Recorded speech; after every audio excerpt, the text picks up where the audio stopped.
Hi guys, I am Karishma. Welcome back to my YouTube channel. कैसे हो आप लोग? आई होप आप लोग सब बहुत अच्छे हो। और अगर आप चैनल पर न्यू हो तो please take a moment, subscribe to the channel and watch all the videos. I am very very sure कि आपको हेल्प होगी इन वीडियोस से। आज की वीडियो बहुत इंपॉर्टेंट है। इसमें हम बात कर रहे हैं एसबीआई पीओ के प्रीलिम्स की स्ट्रैटेजीज के बारे में। और देखो, ये वीडियो ना उन लोगों के लिए नहीं है जो बिल्कुल बिगिनर्स हैं। ये वीडियो उनके लिए है जिन्होंने पूरा अपना सिलेबस एक बार कंप्लीट कर रखा है, उन्होंने प्रीलिम्स एग्जामिनेशंस भी दे रखे हैं, जैसे इस साल जितने एग्जामिनेशंस हुए वो। क्योंकि अब आप ऐसे फेज में हो जहां पर आप सिर्फ प्रीलिम्स की टेंशन लेके या उसकी पढ़ाई करके नहीं रह सकते हो। आपको सेकंड फेज में ज्यादा ध्यान देना है, क्योंकि उसमें करंट अफेयर्स का वेटेज बहुत ज्यादा बढ़ गया है। आपके पास डिस्क्रिप्टिव है, अब आपके पास थर्ड फेज है जिसमें जीडी भी है, तो आपको वो सारी चीजें तैयार करनी है। तो सिर्फ एक चीज में फंस के आप नहीं रह सकते। और लगातार बहुत सारे एग्जामिनेशंस हैं। आप आईबीपीएस पीओ की बात करते हैं या एसबीआई पीओ की बात करते हैं, सारे के सारे एग्जामिनेशंस एक के बाद एक होने वाले हैं। एसबीआई के भी, आईबीपीएस के भी। तो उनके प्रीलिम्स को कैसे आप साथ में टारगेट करोगे और उनमें कैसे मिनिमम अपनी इनपुट के साथ आप मैक्सिमम आउटपुट ले सकते हो आपको। क्योंकि अब इतना मैं ये वीडियो इस कॉन्फिडेंस के साथ बना रही हूँ कि कम से कम आपका प्रीलिम्स तो बिल्कुल भी नहीं रुकेगा। आपको ये कॉन्फिडेंस आ जाए कि मुझे फेज 1 की टेंशन लेने की जरूरत नहीं है, अब मुझे जरूरत है फोकस करने की फेज 2 एंड देन फेज 3 के ऊपर, जिस भी एग्जामिनेशन में फेज 3 हो रहा है। तो देखिए, मैं अगर अपनी बात करती हूँ तो मैंने सिर्फ 3 वीक की प्रिपरेशन में एसबीआई पीओ का एग्जामिनेशन प्रीलिम्स क्वालिफाई किया था। मैंने एग्जामिनेशन जब लास्ट में पढ़ाई के टच में थी वो थी फेब 2021 में। उसके बाद जब आईबीपीएस पीओ का एग्जामिनेशन खत्म हो गया, उसके बाद मार्च में रिजल्ट्स आने शुरू हुए, अप्रैल में रिजल्ट आया, उसके बाद ज्वाइनिंग होते होते लास्ट में मैं बिल्कुल पढ़ाई के टच में नहीं थी। फिर अक्टूबर में जब नोटिफिकेशंस आए एसबीआई पीओ के, तब याद आया कि हाँ, पढ़ाई भी शुरू करनी है। जिनको नहीं पता है उनको एक बैकग्राउंड के लिए बता देती हूँ कि मैं पहले आरआरबीज में काम कर रही थी और तब मैं रीजनल ऑफिस में पोस्टेड थी। अब रीजनल ऑफिस का सीन ऐसा होता है कि आपको ना लेट तक बैठना पड़ता है, वहाँ लेट सिटिंग आवर्स होते हैं। आप 7-7:30 बजे ऑफिस से निकलते हैं, मान लीजिए आप 8 बजे तक घर पहुंचते हैं। उसके बाद I was living all alone there. मैं जौनपुर में पोस्टेड थी, वहां पर मैं अकेले रह रही हूँ, खुद को अकेले सस्टेन कर रही हूँ। उसके बाद पढ़ाई करना तो वो बहुत डिफिकल्ट था। तो जब तक नोटिफिकेशन नहीं आया तब तक तो मैं बिल्कुल भी करेज ही गैदर नहीं कर पाई कि मैं पढ़ाई शुरू करूं। उसके बाद जब दिमाग आया, फिर धीरे धीरे धीरे करके रूटीन बनाना शुरू किया। और नवंबर में एग्जामिनेशन था, अक्टूबर में नोटिफिकेशन आए थे, तो मिड अक्टूबर के अराउंड मैंने पढ़ना शुरू किया था। तो सिर्फ मोटा मोटा 3 हफ्ते की प्रिपरेशन में मैंने अपना एसबीआई का प्रीलिम्स एग्जामिनेशन क्वालिफाई किया था। और आपको जिन्होंने भी दिया था उनको पता होगा कि बहुत ईजी पेपर नहीं आया था। प्रीलिम्स का पेपर भी अच्छा खासा आया था एसबीआई पीओ का। तो अगर कोई डिफिकल्ट एग्जामिनेशन आ जाता है, उसको आप कैसे टारगेट करेंगे, उसको आप टैकल कैसे करेंगे, इन सब चीजों के बारे में इस वीडियो में बात करने वाले। तो एंड तक आप देखना, क्योंकि ये वीडियो ना तो सिर्फ आपको एसबीआई में, आपको एसबीआई क्लर्क में, आपको आईबीपीएस पीओ, आईबीपीएस क्लर्क, सारे एग्जामिनेशन में उतना ही इंपॉर्टेंट होने वाला है। इसीलिए चलिए ये वीडियो शुरू करते हैं। देखिए, सबसे इंपॉर्टेंट जो चीज होती है प्रीलिम्स एग्जामिनेशन के अंदर, वो है मॉक टेस्ट। इनफैक्ट मैं तो कहूंगी कि मॉक टेस्ट से भी ज्यादा अगर कोई चीज इंपॉर्टेंट है तो वो है सेक्शनल टेस्ट या फिर मिनी मॉक्स हम जिनको कहते हैं, जिसमें आप एक छोटे टॉपिक टेस्ट या फिर किसी सेक्शन की आप प्रिपरेशन करते हैं, आप उसकी प्रैक्टिस करते हैं ज्यादा से ज्यादा। ठीक है, अब आपको यहाँ ये समझना है कि आपका जो मैक्सिमम अमाउंट ऑफ टाइम है आपकी प्रेपरेशन का, वो आपका जो जंक सेक्शन है वो जाना चाहिए मेंस के ऊपर, और बाकी सारी चीजों के ऊपर, डिस्क्रिप्टिव के ऊपर या फिर आपकी जो जीडी प्रिपरेशन है उसके ऊपर। लेकिन एक स्मॉल पोर्शन, आप जितना भी टाइम आप अपना दे रहे हैं प्रीलिम्स एग्जामिनेशन को, उसको किस तरह से आपको करना है, क्या क्या चीजें आपको कितने ड्यूरेशन के लिए पढ़नी है, उन सब चीजों के बारे में हम बात करते हैं और समझने की कोशिश करते हैं कि कैसे बहुत मिनिमम इनपुट के साथ आप ज्यादा से ज्यादा स्कोर कर सकते हो प्रीलिम्स एग्जामिनेशन के अंदर। और वैसे भी प्रीलिम्स क्वालिफाइंग नेचर का है, तो उससे हमें डरने की जरूरत ही नहीं है। सबसे पहली बात तो ये कि आप सेक्शनल टेस्ट और जो मिनी मॉक्स होते हैं उनको आप रोज देंगे। आपको चाहे अड्डा से आप क्विजेस उठा लीजिए या फिर जिस भी प्लेटफॉर्म पे आपको फ्री क्विजेस मिलते हैं, जैसे प्रैक्टिस मॉक पे आपको मिनी मॉक्स मिलते हैं फ्री ऑफ कॉस्ट, वहां से लीजिए। आपको जिस भी वेबसाइट पर मिलता है कि यहाँ से हमें फ्री स्मॉल पोर्शंस मिल रहे हैं करने के लिए, ताकि हमारी प्रैक्टिस बढ़ती है, आप टाइमर की यूज टू होते हैं, उनको आपको जरूर करना है। एक मॉक टेस्ट का लिंक मैंने आपको डिस्क्रिप्शन में दिया है, वो आज आप जाकर अगर देते हैं तो आपको आज पता चलेगा कि आप कहाँ कहाँ लैग कर रहे हैं। ठीक है, उसके बाद फिर जब एंड में, इस वीडियो के एंड तक पहुंचेंगे, मैं आपको सारी चीजें बता दूंगी। उसके बाद आपको किस तरह से मॉक टेस्ट देना है, उसके बाद आप देखेंगे कि आप कहाँ स्टैंड करते हैं। प्रीलिम्स में दूसरी सबसे इंपॉर्टेंट चीज कि आपको ज्यादा से ज्यादा प्रैक्टिस करनी है। अब प्रैक्टिस आप ऐसा नहीं कि सिर्फ वीडियोस से करेंगे या फिर सिर्फ पीडीएफ से करेंगे। देखिए, आप सिर्फ पीडीएफ के भरोसे नहीं रह सकते, क्योंकि कई बार ऐसा होता है कि बुक्स और पीडीएफ जो है वो आउटडेटेड हो जाती हैं, और हमारे पास वीडियोस जो होती हैं, जो रिसेंटली जो ट्रेंड चल रहा है, हमारे टीचर्स करते हैं कि उन रिसेंट ट्रेंड के हिसाब से वीडियोस लेकर आते हैं, कंटेंट लेकर आते हैं। तो बहुत जरूरी है कि आप जितने भी यूट्यूब चैनल्स हैं, आप आशीष अरोड़ा सर को देख लीजिए, बैंकिंग क्रॉनिकल अंकुश लांबा सर को देख लीजिए, या फिर आप यशपाल सिंह चौहान सर को देख लीजिए, या फिर वर्चुअस यूट्यूब चैनल है उसको देख लीजिए, आप लर्निंग कैप्सूल्स के हर्षल अग्रवाल सर को देख लीजिए,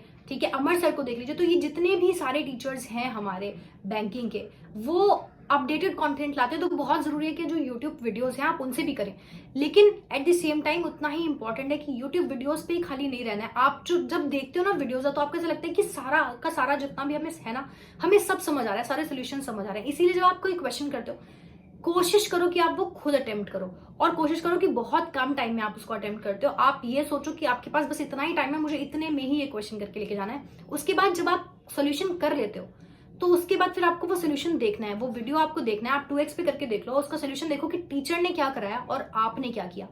एक चीज मुझे याद है, अंकुश लांबा सर ने बोली थी और मुझे बहुत हिट की थी वो चीज, ये कि आप जो अपनी टीचर को रेप्लिकेट करना शुरू कर देते हो ना किसी भी चीज में, तो तब समझो कि आप सही डायरेक्शन में मूव कर रहे हो। अगर जो आपने चीज करी है, जिस टीचर को आप फॉलो करते हो जिस भी सब्जेक्ट के लिए, अगर उसी सेम तरीके से उस टीचर ने भी वो चीज आपको समझाई है ना, तो इसका मतलब है कि आप सही डायरेक्शन में मूव कर रहे हो। आप पीडीएफ से भी प्रैक्टिस करो, क्योंकि जब आप पीडीएफ से प्रैक्टिस करते हो ना, तो आपके पास सिर्फ एक कंटेंट है, आपके पास किसी सोल्यूशन का सहारा नहीं है, आप सिर्फ एक कंटेंट है, उससे फटाफट प्रैक्टिस करते हो। तो इससे आपकी जो स्पीड है वो इंक्रीज होती है। और जब आप यूट्यूब वीडियोस पे जाकर प्रैक्टिस करते हो, तो आपका जो अपडेटेड कंटेंट है, आप उस कंटेंट के जो रेलेवेंसी है उससे आप मेंटेन रहते हो। तो ये दो चीजें बहुत जरूरी है, तो इसका बैलेंस आप बना के चलिए। तीसरी सबसे इंपॉर्टेंट चीज जो जरूरी है वो है कैलकुलेशंस। आपको भी पता है कि कैलकुलेशन कितना मेजर रोल प्ले करती है, क्योंकि सारी की सारा जो टाइम का ही खेल है प्रीलिम्स एग्जामिनेशन में। तो आपको अपनी कैलकुलेशन स्पीड पे बहुत काम करना है। अब हर दिन 1 घंटा, कम से कम 1 घंटा आपका सिर्फ कैलकुलेशन पे जाना चाहिए। मैंने आपको एक एप्लीकेशन बताया है जिसका नाम है मैथ्स ट्रिक, MATHS मैथ्स, और TRIC के ट्रिक, मैथ्स ट्रिक एप्लीकेशन है, आप उसको ले लीजिए। या फिर कोई भी ऐसी गेमिंग की एप्लीकेशन होती है जिसमें आपको छोटे छोटे सम्स मिलेंगे, आपको मल्टीप्लिकेशंस मिलेंगे, डिवीजन मिलेंगे, स्क्वायर्स मिलेंगे, वो सारी चीजें आप करते रहेंगे। इससे क्या होगा कि आपकी स्पीड इतनी ज्यादा बढ़ जाती है कि आप जब क्वेश्चन देखते हो आपको पेन उठाने की जरूरत नहीं है। आपको कोशिश करनी है कि जो भी सिंप्लीफिकेशन के एग्जामिनेशन क्वेश्चंस हैं, अप्रोक्सीमेशन के क्वेश्चंस हैं, आप उनको बिना पेन उठाए सिर्फ माइंड कैलकुलेशंस, मतलब मिनिमम आप चीजें लिखें। अगर आपको 2 मल्टीप्लिकेशंस दिए हैं तो उसको मल्टीप्लाई करके ही आप पेपर पे लिखें, ऐसा नहीं कि उसकी मल्टीप्लिकेशंस आप पेपर पर कर रहे हैं। इससे आपका टाइम बहुत रिड्यूस हो जाता है, और आपका जो जब टाइम रिड्यूस होगा तो आपके नंबर ऑफ क्वेश्चंस जो अटेम्प्ट्स हैं वो बढ़ जाएंगे, और हमें यही चाहिए बेसिकली। इसीलिए आप कोशिश करेंगे कि आप कैलकुलेशन पर बहुत टाइम लगाते हैं।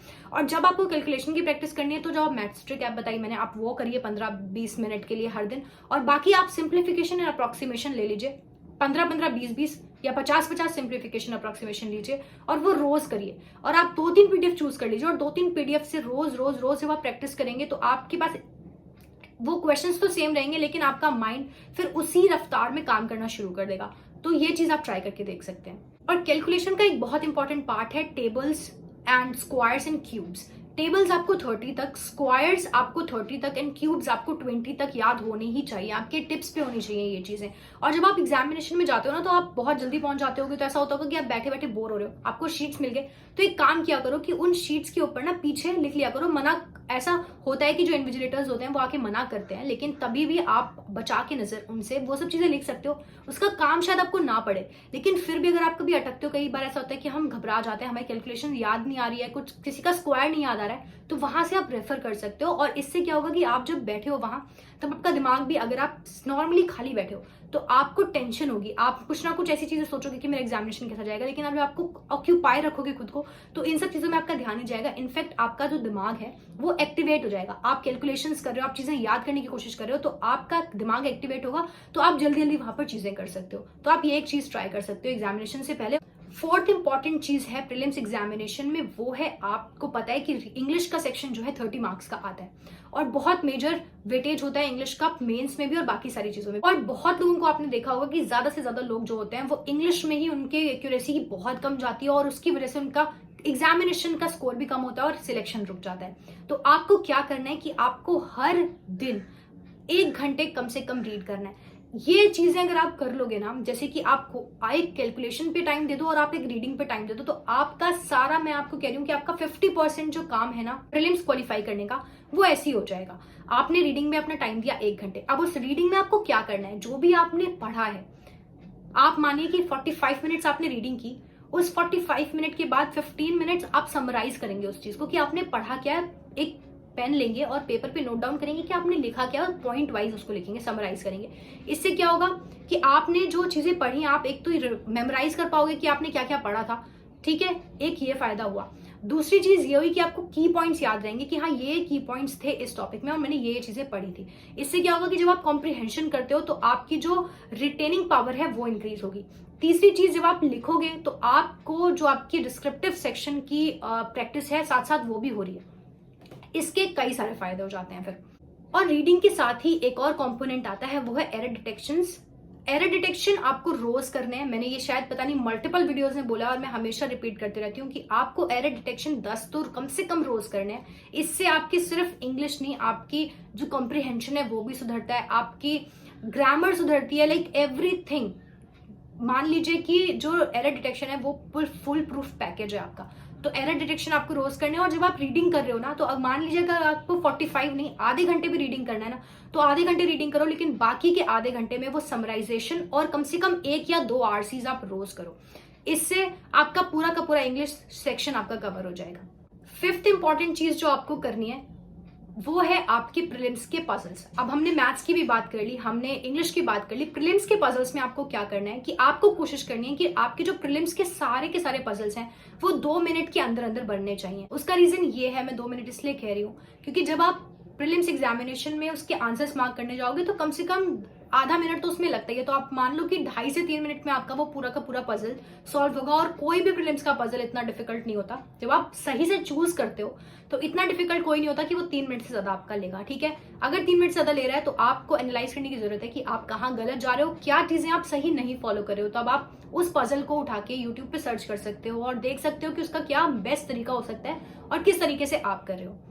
6th इंपॉर्टेंट चीज है कि आपको अपनी एक्यूरेसी पर ध्यान देना है। अब ये 6th मैं नहीं कहूंगी, मैं कहूंगी सबसे इंपॉर्टेंट अगर कोई चीज है प्रीलिम्स क्वालिफाई करने के लिए तो वो है एक्यूरेसी। अगर आपने एक्यूरेसी से काम किया, आपको नॉर्मलाइजेशन के मार्क्स मिलते हैं। जैसे अगर मैं अपनी बात करती हूँ, मैंने बहुत बड़ी एग्जाम्पल दिया है कि SBI PO प्रीलिम्स 2021 के एग्जामिनेशन में मैंने सिर्फ 59 अटेम्प्ट्स किए थे, मेरे मार्क्स आए थे 65 और कट ऑफ थी 63। अगर एक भी गलती मैंने की होती तो मेरा प्रीलिम्स क्वालिफाई नहीं होता। मेरा प्रीलिम्स क्वालिफाई हुआ क्योंकि मैंने 100% एक्यूरेसी मेंटेन की। और आप भी मेंटेन कर सकते हो 100% एक्यूरेसी, कोई बड़ी चीज नहीं है। बस सिर्फ ये ध्यान रखना है कि अगर आपको लगता है कि 99.9% भी ये क्वेश्चन मेरा सही है तो भी आपको टिक नहीं करना। आप सिर्फ जब पता है कि आपको 100% आप इस क्वेश्चन में ठीक हो, सिर्फ तभी आपको वो क्वेश्चन टिक करना है। और ये जो प्रैक्टिस होती है ये मॉक टेस्ट से आती है। जब आप घर पे ये सेम चीजें प्रैक्टिस करते हो तो फिर ऑटोमेटिकली आप एग्जाम में जाके भी करते हो। हम जो मॉक टेस्ट है वो क्यों देते हैं? मॉक टेस्ट हम इसीलिए देते हैं क्योंकि हम जो चीजें यहाँ प्रैक्टिस कर रहे हैं मॉक टेस्ट में, वो सेम चीजें हम इंप्लीमेंट कर पाए अपने रियल एग्जामिनेशन में। तो मॉक टेस्ट आपको बहुत ध्यान से देना है। और एक चीज बहुत इंपॉर्टेंट, जब भी आप मॉक टेस्ट दे रहे हो ना, मेक श्योर कि आप जब मॉक टेस्ट, हर मॉक टेस्ट अगला मॉक टेस्ट देते हो तो आप उस ग्राफ को एनालाइज करो। आप जब किसी भी कोई भी मॉक टेस्ट देते हो, तो जैसे मैं प्रैक्टिस मॉक का देती थी तो वहां पर वो ग्राफ आता है कि किस तरह से आपकी परफॉर्मेंस जा रही है हर बार। वरना आप अपना फर्स्ट मॉक टेस्ट उठाकर देखो और फिर अपने जितने भी आपके मॉक टेस्ट जा रहे हैं ना वो उठा के देखो कि आपके मार्क्स इंक्रीज हो रहे हैं कि नहीं।